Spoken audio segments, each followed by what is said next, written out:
Commander Aisha Crane's last coherent thought before waking was of warmth, an illusion of a summer day from her childhood, likely a memory her mind conjured to ease the shock of cryonic reanimation. As soon as her eyes fluttered open, the biting cold of Cryo Bay 12 intruded, and she inhaled in a series of desperate, shallow gasps. Needles of ice seemed to prick her chest from the inside out. One by one, the pods along the bay's walls hissed, releasing more newly awakened crew members of Shift 7. In the dim emergency lights, she recognized the outlines of Dr. Ilan Reyes and Chief Engineer Kian Dhaliwal. Dr. Reyes, still shaking off the stiffness of stasis, offered a trembling hand to support her as she stepped onto the metal floor. Their breath hung in clouds beneath flickering overhead strips that were never meant to be the only illumination during a reanimation cycle. "Where?" Crane's voice felt raw, scraped by months or years spent in suspended slumber. She cleared her throat, scanning the room. Shift 6 should have been here to guide them, administering post-thaw medical checks and welcoming them to consciousness. Instead, the bay stood eerily empty. No footsteps echoing, no fresh voices, just the distant hum of machinery and the hiss of the cryopods releasing vapor. Security Officer Takumi Mori, a man with a perpetually guarded expression, rubbed life into his limbs as the cryo fluid drained away. He peered around, quickly noting that the usual crew of medics and technicians was conspicuously absent. "Commander," he said, pointing at the overhead camera, "it's on, but nobody's monitoring us." Crane found her voice. "Helios, AI, please confirm Shift 6's status," she called out. A sputtering crackle of static erupted from the nearest speaker. "Say, data, error, incomplete. Shift, 0. System, offline." The voice dissolved into static. "Shift, 0, Dr. Reyes repeated, brow furrowing. "That's not in any of our mission logs." Neither was the partially working state of the entire cryo bay. Typically, the power cycling was smooth and orchestrated. Now, ominous red emergency lights cast long, dancing shadows. Crane forced herself to stand upright despite the lingering dizziness of reanimation. "Let's spread out. Search the immediate corridors. Check if there's an equipment malfunction. Reyes, do a quick vital assessment on everyone. Mori, see if you can get the main lights going. Dhaliwal, try the local terminal. Find out where Shift 6 is." Her words momentarily rallied them, each stepping into familiar roles. Still, Crane's stomach churned with questions. Why the partial shutdown? Why was the Helios' AI glitching? And where had Shift 6 vanished to, leaving no one to greet them? It took them nearly 15 minutes just to gather their bearings. The rest of Shift 7, 8 in total, was similarly rattled. Some coughed violently, reacting to the sudden change in temperature. Others blinked back confusion, voicing the same gnawing question. "Where is everyone?" Crane tapped the console near a bank of cryopods that should still contain Shift 6 members. The display blinked rapidly, showing repeated error messages. Data corrupted, no occupants registered, Shift 0. She felt ice creep into her veins for reasons unrelated to the cold. This wasn't simply a ship malfunction. Something had gone deeply, terribly wrong. And from the thin-lipped glances her crew gave one another, they all sensed it too. Armed with flashlights and the limited glow of red emergency beacons, Commander Crane led a small team into the corridors branching from Cryo Bay 12. The Helios was a generational starship, designed for journeys spanning centuries and multiple crew shifts. Even so, the scale of the vessel could overwhelm if you hadn't yet adjusted from the claustrophobia of cryosleep. Overhead, the corridor signage flickered, half of it unresponsive. Security Officer Mori peered cautiously around each corner, his posture tense. "It looks like some power conservation mode," he muttered. But the logs in the cryo bay suggested everything should be fully operational by the time we woke up. Communications specialist Miriam Falk, trailing them, pressed her ear to a bulkhead. She claimed she could sometimes detect faint vibrations that might indicate where systems were still running normally. Crane thought it a bit odd, but understood everyone had their coping mechanisms in an unsettling situation. They passed the canteen, expecting to find Shift 6 members finishing a meal or at least leaving signs of occupancy. Instead, they discovered half-eaten rations on trays, drinks half finished, chairs pulled back as though their occupants had departed in haste. A single fork lay on the floor near a tipped-over metal cup. The food smelled faintly stale, but not spoiled. It couldn't have been left out for too long. So, where were the diners? A sense of dread coiled around Crane's spine. She carefully lifted the metal cup. Its contents had congealed, possibly a kind of protein shake, yet it hadn't rotted. This can't be more than a day old, Dr. Reyes murmured, scanning the area. Maury, check the side rooms, Crane ordered. But the adjacent corridors and storage compartments were equally empty. No sign of a scuffle, no footprints in the thin layer of dust, nothing to indicate the presence of living people. When they flicked the overhead lights on, the system sputtered weakly, as though starved of power. Then it blinked into compliance, illuminating an abandoned canteen that might have once hummed with friendly conversation. They found themselves drawn to the main corridor again, a wide passage meant to handle foot traffic and cargo transport. The Helios's mechanical hum echoed through metal walls, giving the impression the ship should be bustling, yet each step they took reverberated with eerie isolation. Falk frowned at a wall-mounted communication panel that refused to respond to her access code. It's like someone locked out all external comms. I can't raise the flight deck, can't open any broadcast channels. Maury tested a sealed door leading toward the flight deck itself, but the console merely repeated the same corruption errors from earlier. He struck it in frustration, inhaling sharply. Commander, do we have any protocol for a ship-wide lockdown if there's no immediate threat? Crane shook her head. No, protocol says the previous shift is supposed to remain awake until the next is fully reanimated and briefed. There's no legitimate reason for them to vanish like this, or to lock us out. This is beyond a minor glitch, Dr. Reyes muttered. Indeed, it felt more like stepping into a dream or nightmare, wherein a once-organized environment lay suspended in half-finished actions. Everyone's hearts thudded in tense unison.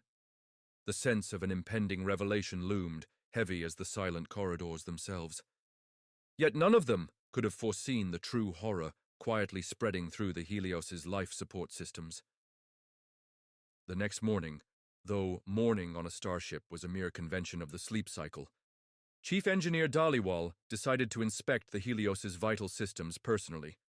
If the power distribution or ventilation had been tampered with, it might explain the ship's erratic performance and the failure of Shift 6 to greet them. Along with Dr. Reyes and Commander Crane, he descended into the lower maintenance decks, a tangle of corridors that accessed the life support hub. The moment they pried open one of the main vent filters, the stench made them recoil. A viscous, off-white substance clung to the metal grate, shining under Dhaliwal's flashlight beam. It resembled fungal threads braided together, trailing back into the darkness of the duct. Their surfaces twitched almost imperceptibly, reacting to the airflow. God, Dr. Reyes whispered. I've never seen anything like this. Could it be mold, some new type of contaminant?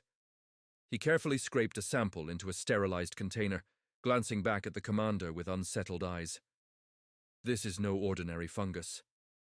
Dhaliwal pried more of the fibers free, revealing that the entire filter was clogged with them. No wonder oxygen levels are inconsistent, he said. But how did it get here? They carted the samples to a nearby lab.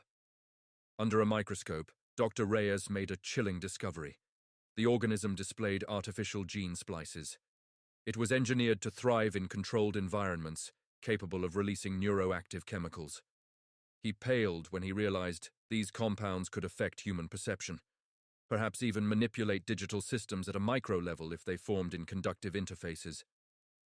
Commander Crane locked her jaw. You're saying this thing might be messing with our ship's AI or even the crew's minds. She loomed over the microscope, hands clenched. Dr. Reyes exhaled slowly. I can't rule it out. If the infection is embedded in ventilation or power relays, it might disrupt the Helios's sensors and control pathways. And if we're inhaling spores, illusions, paranoia, memory gaps, all could be potential symptoms. As if on cue, the lab's overhead lights dimmed, replaced by a flickering emergency strip that bathed them in pulsing shadows. Dhaliwal checked the power lines and found no physical explanation for the glitch. A prickle of unease crawled up Crane's spine. She recalled the abandoned canteen, the empty corridors, and the cryptic Shift-0 references. Could this bioengineered fungus have forced Shift-6 to flee? Or worse? We'll have to systematically search the ship, Crane decided, voice tight with forced composure. Find where it's most concentrated and see if we can purge it. Yet behind her calm directives lay the gnawing fear that it might already be too late, that the Helios itself was turning into a host for something no one had anticipated. Within a single rotation of the ship's artificial day-night cycle, strange events multiplied. Crew members reported hearing odd whispers in isolated corridors. Doors that were locked one moment appeared unlocked the next, only for others to claim they never opened. Communications specialist Falk insisted she heard footsteps, distinct, measured steps, pacing behind her whenever she patrolled alone. Yet each time she turned, the corridor stood empty. Dr. Reyes observed minor episodes of confusion among the newly awakened Shift-7. One technician forgot how to locate the cryo bay she'd just emerged from hours earlier. Another swore he saw the main corridor leading to the flight deck vanish behind a sealed bulkhead, though in reality it remained open. When Reyes performed quick neurological scans with the available equipment, some results hinted at mild neurochemical imbalances consistent with exposure to a psychoactive agent. The Helios's AI, too, behaved erratically. Crane demanded a full diagnostic, but the system responded in nonsensical bursts. Hull breach, no breach, meltdown in progress, meltdown averted, Shift-0, mission parameters incomplete. With every half-formed statement, the tension among the crew swelled. They began to suspect that any sensor reading could be tainted, any alarm might be false. The infection's presence in the air supply might mean illusions were as likely as real dangers. Commander Crane tried to keep them grounded through strict scheduling, daily group check-ins, cross-verification of logs, frequent water breaks for rehydration. Yet her own mind sometimes wavered. Twice, she thought she glimpsed a person in a Shift-6 uniform rounding a corner ahead of her, only to disappear when she gave chase. Meanwhile, Chief Engineer Dhaliwal grew frustrated by contradictory readouts. The engine schematic in one console said the reactor coolant was stable. The next console, a few feet away, flagged a meltdown risk in the same subsystem. He trudged through the corridors, physically inspecting everything he could, just to trust his own eyes more than the AI's data.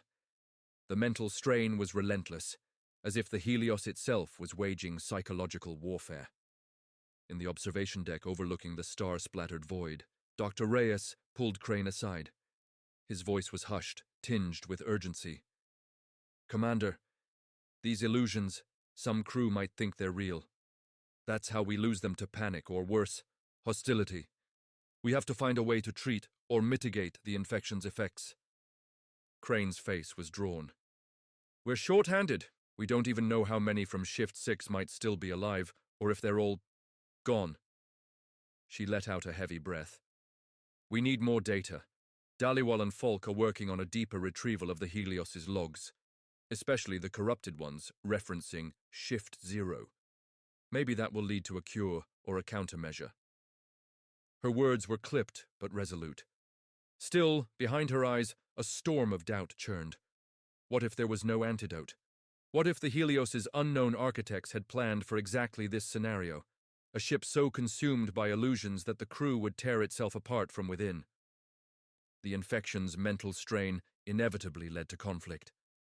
On the 6th day since awakening, Security Officer Mori confronted Commander Crane in the canteen, raising his voice in front of the others. "Commander, with the illusions getting worse, we can't keep ignoring the possibility that we need more hands. We should wake more colonists. We're not enough to maintain a ship of this size under crisis." Crane, calmly sipping the lukewarm water from a metal cup, tensed. The canteen was still illuminated by emergency lights, giving every surface a dull red cast.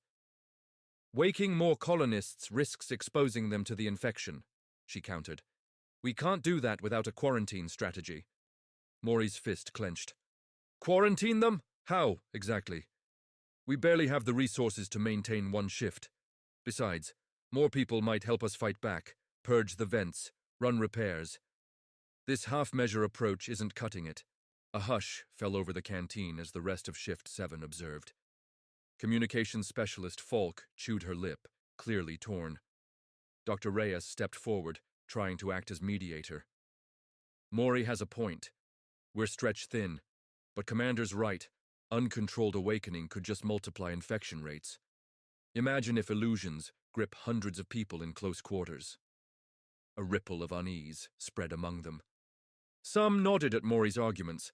The emptiness of the Helios was terrifying, and perhaps a larger unified front could solve this crisis. Others aligned with Crane, afraid that more unsuspecting sleepers might become vectors for further chaos.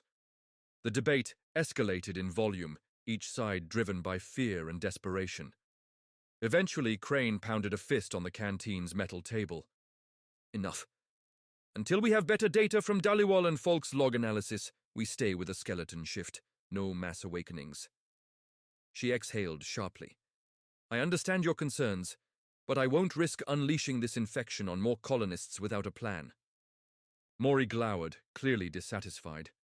He had expected a compromise, perhaps a partial awakening of specialists, doctors, security teams, engineers. Instead, Crane's decision felt like a dismissal of his pleas. He stormed from the canteen, muttering about how ignoring the infection wouldn't make it go away. The tension between them rippled through the rest of Shift 7, who suddenly felt the precariousness of their command structure. If illusions got worse, if desperation grew, how long before an outright mutiny? Or would the infection push them even closer to madness? Seated amid tangled wires and half-fused circuit boards in the data core, Chief Engineer Dhaliwal and Communications Specialist Falk methodically pieced together fragments of the Helios's corrupted logs. The overhead lighting flickered annoyingly. Once or twice, Dhaliwal suspected the infection itself was toying with the power feed. Still, they made progress. Falk devised a makeshift script to comb through backup servers. Dhaliwal manually patched older optical cables into the mainframe to bypass infected relay points. The console's screen filled with lines of partially garbled code, references to Project Genesis and Contingency Protocol. One video file stood out. A flickering montage of a group of individuals wearing unfamiliar uniforms, their jacket patches reading Shift 0. A woman in her 40s with streaks of gray at her temples looked directly into the camera. This is a message for any future shift that attempts to break from Helios's primary purpose, the woman said in a clipped voice. We stand as the original guardians. If your moral or genetic lines deviate, the failsafe shall be triggered. It is not cruelty. It is necessity. Falk froze the image, voice dropping to a whisper. Shift 0. That's what the AI kept referencing. They called themselves the original Guardians. This must have been recorded before the official launch. Dhaliwal scrolled through more text logs, detailing how Shift 0 was established secretly. Their existence buried beneath official records. They had set themselves up as the ultimate arbiters of Helios's mission. If any future crew threatened to diverge from that mission, Project Genesis would deploy a bioengineered infection to cull or subdue them. He swallowed thickly. So this entire infestation is part of a plan. That means Shift 6 must have discovered it. Maybe they triggered it inadvertently or tried to sabotage it. They found a fragment from Shift 6's timeline, a distress message dated just weeks prior. We discovered them. They're in stasis. The infection is unstoppable. We can't. Corrupted data. Warn future shifts. God help us all. Falk's hands shook on the console. They tried to warn us. This was a deliberate sabotage orchestrated by a hidden shift with some extremist ideology about preserving the Helios. That's why the AI rattles on about Shift 0. Maybe it's following embedded commands to block us. Dhaliwal nodded grimly. Or it's being overwritten by an advanced subroutine that the infection is fueling. If Shift 0 is still in stasis somewhere, they might plan to awaken if they deem the rest of us impure or rebellious. Shift 6 must have attempted to stop it. Falk's voice wavered. And they vanished. The two exchanged a weighted look. The Helios had become a battleground for a centuries-old plan, and Shift 7 was merely the latest group caught in the crossfire. With this knowledge, they hurried to Commander Crane, each step echoing with renewed urgency. If Shift Zero was real and still on board, hidden behind sealed decks or clandestine stasis pods, then the infection was just the tip of the spear. The next phase, whatever that might be, could be worse than illusions and vanishings. It could mean the end of the entire mission.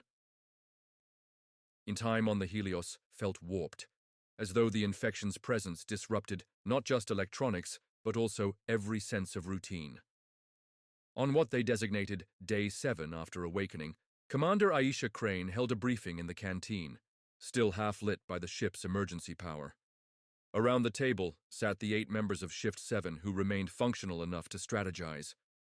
Chief Engineer Keon Dhaliwal and Communications Specialist Miriam Falk had just presented their discovery. A hidden Shift Zero, in stasis long before the official launch, had engineered the infection to eradicate or control any shift that strayed from Helios's true mission. Now the question was how to locate either survivors of Shift 6, if any remained, or this secret deck where Shift Zero's stasis pods might lie. We have to assume that some members of Shift 6 tried to stop the infection and failed, Crane said, arms crossed. Fatigue lined her face. But if even one survived, they may know the ship's layout better than we do right now. Maybe they found a clue to shutting down or containing this pathogen. Security Officer Takumi Mori leaned forward, elbows on the table. We found signs of a struggle in the main cargo bay.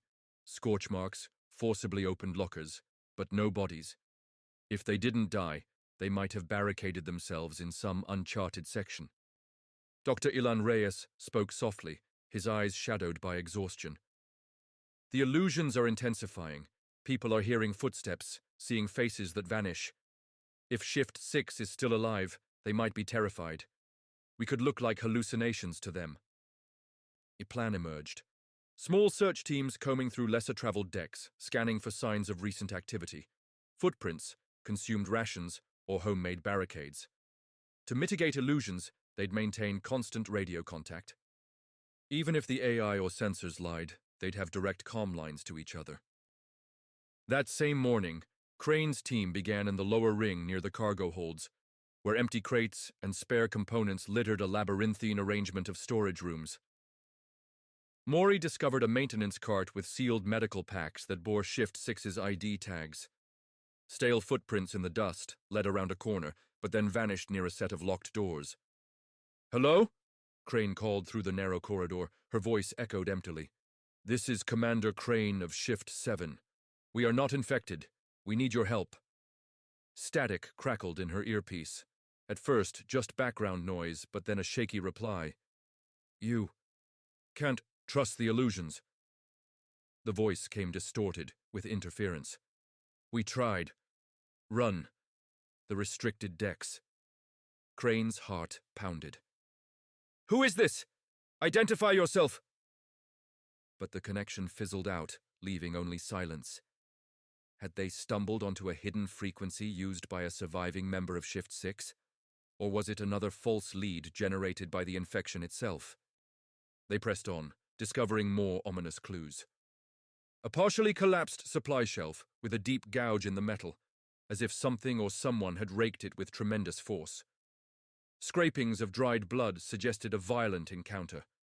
Still no bodies. As they progressed, the flickering overhead lights played havoc with their vision, making each shadow lurch and dance along the metal walls. After hours of searching, they found an improvised campsite in a defunct life support substation. Blankets, ration wrappers, and a half-powered flashlight lay scattered about. It looked recently abandoned, perhaps minutes ago. Crane lifted one of the ration wrappers, feeling it still had a faint warmth where someone had held it. "They're close," Mori whispered, scanning the darkness. Before they could search further, the Helios's emergency lighting cut out entirely, plunging them into pitch blackness. Their flashlights barely penetrated the gloom. An echoing clang resounded from somewhere distant, followed by a rush of footsteps.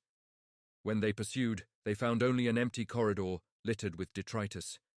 The invisible occupant had slipped away, leaving them to question whether it was truly a survivor or just another of the infection's nightmarish illusions. Undeterred, Crane regrouped with Dhaliwal and Falk, who had continued delving into Helios's archives, while the search teams combed physical corridors. This time, the two specialists uncovered an entire hidden directory referencing Project Genesis. Each file was heavily encrypted, but they managed to decode enough to glean horrifying insights. In one unsettling audio log, a voice identified as Director Hale of Shift Zero outlined the motivation behind the infection. The journey to the exoplanet is too lengthy for normal oversight. Over centuries, the crew may adopt heretical beliefs, degrade morally or genetically. We cannot trust random chance to guide humanity's next colony. Thus, we remain in stasis, waiting for the Helios' AI to signal that intervention is needed. The infection ensures compliance. If a shift rejects our vision, it will be psychologically dismantled until it can no longer threaten the mission. This was monstrous enough, but the same directory contained logs about the infection's multi-stage approach. Stage 1. Sabotage digital and sensor systems to isolate the target shift. Stage 2. Infiltrate air circulation, induce hallucinations and paranoia. Stage 3. Prompt meltdown or violent confrontation among survivors if they still resisted. Finally, Stage 4. Shift Zero reawakens to reclaim power if the unworthy shift fails. Miriam Falk's face drained of color as she read. They built a time bomb of the mind. We and every other shift after them were never meant to have real autonomy. This is tyranny across centuries. Dhaliwal nodded grimly. Shift 6 must have triggered the infection, or discovered it was active. Maybe they refused to go quietly. That last message we found suggests they tried to disable Shift Zero's stasis pods, but vanished first. Commander Crane listened with her jaw set in determination. They needed to find where Shift Zero actually lay in stasis. According to the blueprint from these new files, the Helios had a restricted deck near the starboard engine pylon, a zone forcibly sealed off at launch. The route there was labyrinthine, apparently by design, and the controls for entering required codes that might be stored only within the infected AI's deeper layers. Or we blow through the doors, Maury said starkly upon hearing the news. We can't let them wake. If they do, we'll have worse than illusions to worry about. Yet forcibly accessing those restricted decks could trigger new meltdown protocols, especially if the infection's code recognized it as an act of war. Dr. Reyes pointed out that the illusions might intensify, or the ventilation could flood with spores if they made an abrupt move. But we can't stay idle, Crane concluded. We must find Shift Zero's stasis pods and either destroy them or force them offline. We'll do what Shift 6 tried, and finish it. Meanwhile, we keep searching for any surviving members of Shift 6. If they discovered a partial cure or sabotage technique, that knowledge could save us. Whether it was illusions or not, one fact was unassailable. Time was running out. Commander Crane handpicked a team of 5 to breach the restricted decks. Dhaliwal insisted on coming, as his engineering expertise would be vital. Dr. Reyes volunteered for medical insight. Maury was essential for security. Falk, physically drained but invaluable for decoding locked systems, joined despite her nerves. They assembled a modest cache of tools: plasma torches, crowbars, short-range firearms rarely used on a peaceful colony ship. No one mentioned the possibility that illusions might make them turn these weapons on each other. Their route took them through a seldom-used maintenance tunnel, the air thick with the tang of uncirculated oxygen. All the while, the infection's fibrous tendrils manifested in corners, latching onto wiring and ventilation ducts. Crane used a crowbar to pry open sealed doors, assisted by Dhaliwal's hacking of rudimentary controls. Eventually, they reached a wide hatch labeled Level Omega, authorized personnel only. The console displayed repeated messages referencing Shift Zero and contingency clearance. Dust coated the panel, but fresh scuff marks suggested Shift 6 might have attempted entry not long ago. "Let's do this," Crane said, voice low but resolute. Dhaliwal began bypassing the lock with a portable data rig. Sparks flew as the console resisted. Twice, it tried to scramble the code, but Falk isolated the malicious lines in the AI's subroutine, forcing the door to yield. With a hydraulic groan, the hatch slid open. A blast of stale air greeted them. Flickering overhead lights revealed a corridor caked in fungal growth so dense it formed fibrous curtain-like drapes across the walls. The entire section reeked of damp rot and something else, an oily, chemical undertone that set their nerves on edge. They advanced slowly. Broken signs labeled Project Genesis Lab and Cryo Storage lined the corridors. On the floor, Maury spotted a single severed finger in a torn Shift 6 glove, blackened at the tip. He picked it up with a shudder, then gently set it aside, indicating some terrible conflict had occurred here. A noise from behind a half-collapsed bulkhead made them all spin, weapons raised. The figure that emerged was a man wearing a tattered Shift 6 uniform, face gaunt and eyes bloodshot. He froze under their flashlight beams, raising trembling hands. "Stay back," he rasped. "You're illusions, or infected." Reyes stepped forward calmly, rifle angled downward. "We're from Shift 7, uninfected as far as we know. Let me help you." The man's gaze flicked from one face to another, disoriented. His arms bore ragged cuts, caked in dried blood. We tried to destroy the pods, but they turned on us. The illusions got worse. Some of us started attacking each other. Then, meltdown warnings." He coughed hoarsely. "I locked myself in that lab, didn't want to kill or be killed." Crane felt relief surge through her, along with heartbreak. A living member of Shift 6. "We've come to finish what you started, shutting down Shift 0, she said gently. "Do you know where the stasis pods are kept?" His eyes flickered. "Deeper in, past the main lab, but be careful, there are fail-safe triggers. If you tamper with the pods or the infection's code, it tries to kill the ship." "Meltdown?" Dhaliwal asked. The survivor nodded. "Or reactor venting, or I don't know, but it's trying to preserve Shift 0's perfect legacy by wiping out the rest." Though shaken, he agreed to guide them if they helped him out. Dr. Reyes quickly bandaged the man's wounds, injecting a mild painkiller. They pressed on, navigating fungal-draped corridors that seemed almost organic, like walking through the bowels of a living creature. Finally, they entered a vast chamber ringed by archaic cryotubes, each slightly larger and bulkier than standard models. Frost rimed the glass surfaces. Faint electronic readouts blinked across the control panels, all scrawled with text referencing Shift 0 vital signs stable and awaiting external conditions.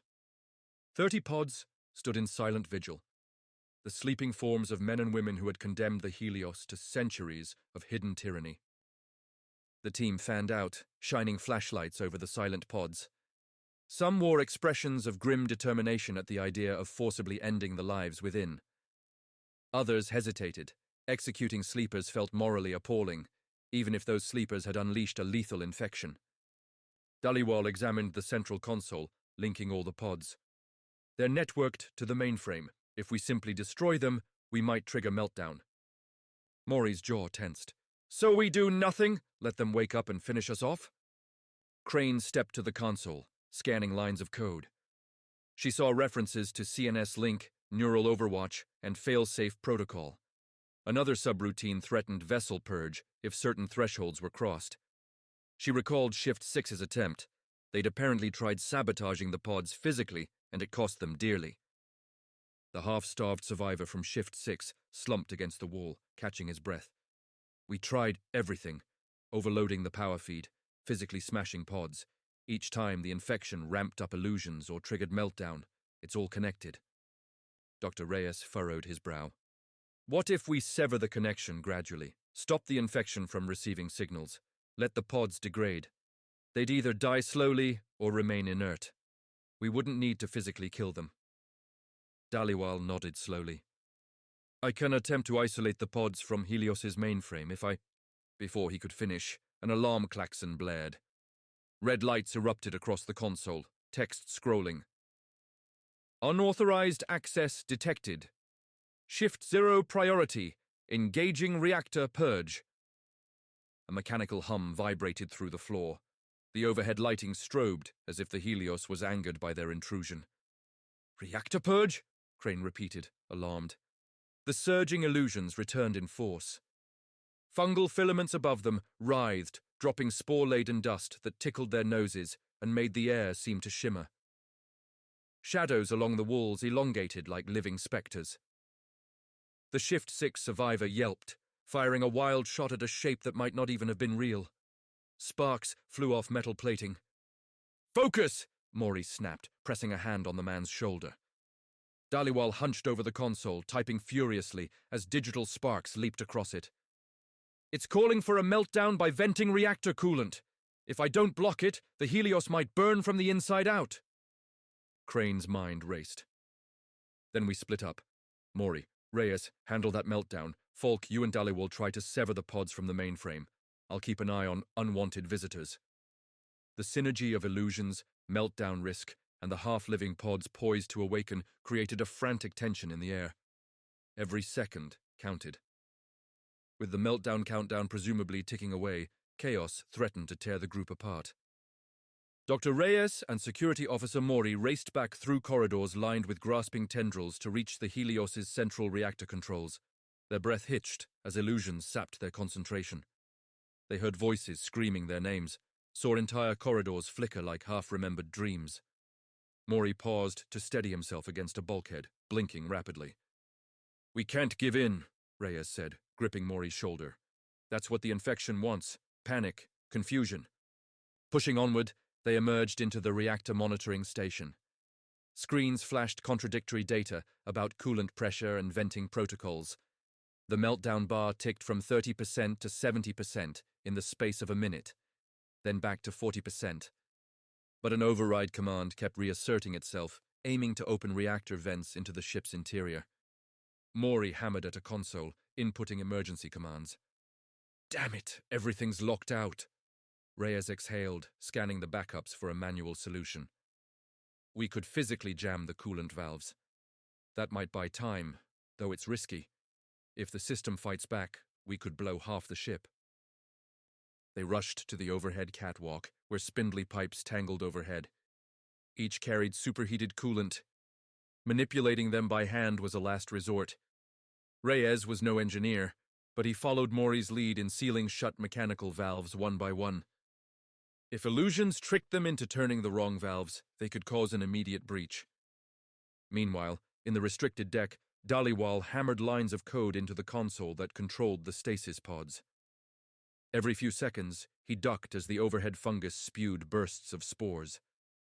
His eyes stung, and his vision swam with flickers of impossible shapes. Miriam Falk clung to the console's side, reading error messages aloud in a voice trembling with half-contained panic. "Vessel purge. T20 minutes. Pod activation, Shift 0 unlock. Neural overwatch link, 67%. Dhaliwal realized the pods were partially waking, likely receiving minimal power to accelerate their thaw. If they fully awakened while meltdown protocols were active, the infection might ensure the rest of the Helios died, while Shift 0 sealed themselves in some safe zone. That was the entire point of Project Genesis, the eventual catastrophic takeover. "Not happening," Dhaliwal snarled, forcing a systems reroute. He severed a handful of data lines, initiating a meltdown of the console's CPU so it couldn't relay commands. The screen spat sparks, half the pods flickered, their monitors going offline. "Careful," Falk muttered. "One wrong move and meltdown is unstoppable." Commander Crane stood guard near the chamber entrance with the battered Shift-6 survivor. He twitched at every hiss of the fungus, every spasm of the overhead lights. Crane occasionally glimpsed ghostly silhouettes in the corridor behind them. Some looked like crew from Shift-6, others bore the archaic uniforms of Shift-0. Each time, she squeezed her eyes shut and reminded herself it was the infection, or so she hoped. With meltdown looming, illusions warping reality, and the slumbering tyrants of Shift-0 on the brink of awakening, the Helios faced its darkest hour.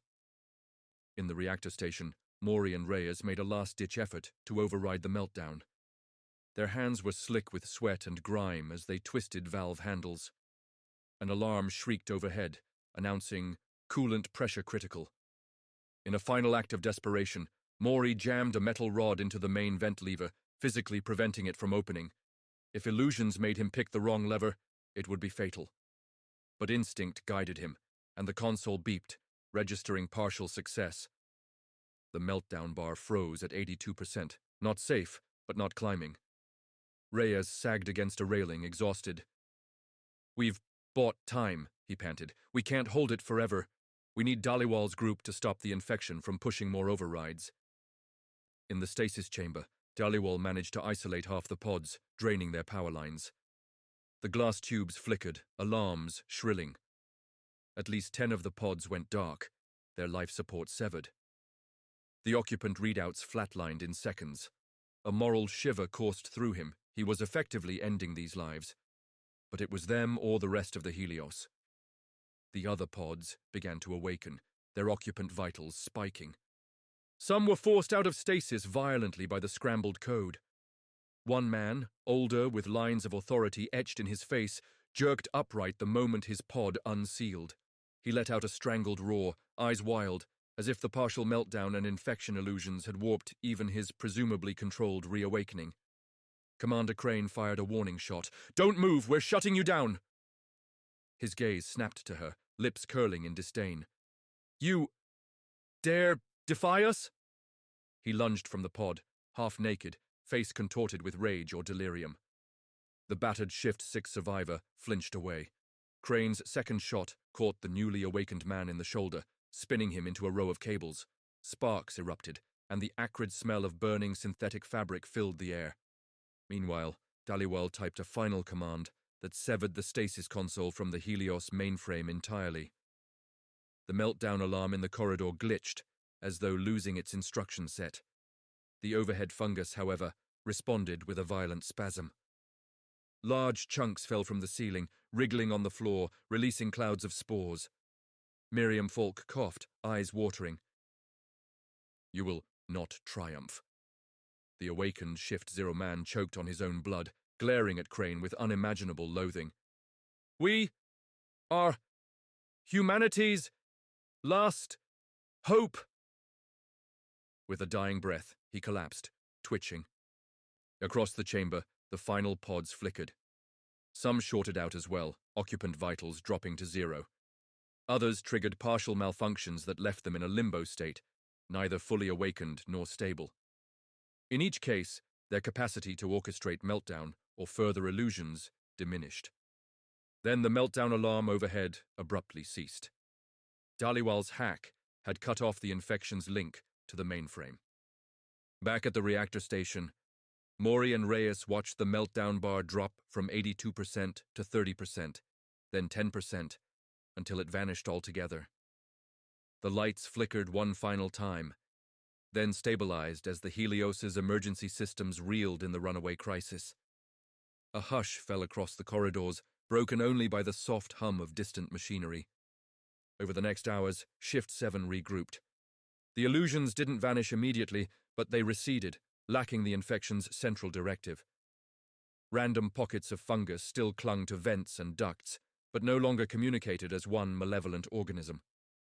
Commander Crane and Dr. Reyes tended to the trembling Shift-6 survivor, who gave them scattered details about how his group had tried, and failed, to sabotage Shift-0.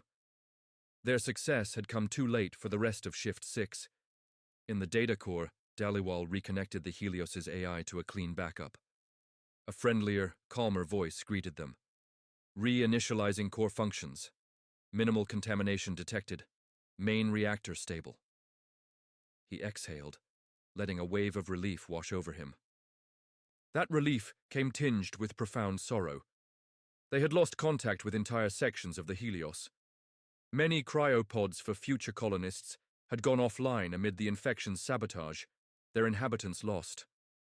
The cost of saving the ship and stopping Shift-0 had been tragic. But Shift-7, what remained of them, had wrested the Helios back from the brink. Mori openly wept at the destruction, while Dr. Reyes consoled him, reminding him that thousands of colonists still survived in cryo. Despite the illusions and meltdown crisis, they had prevented total annihilation. Commander Crane took a final stock of the stasis chamber.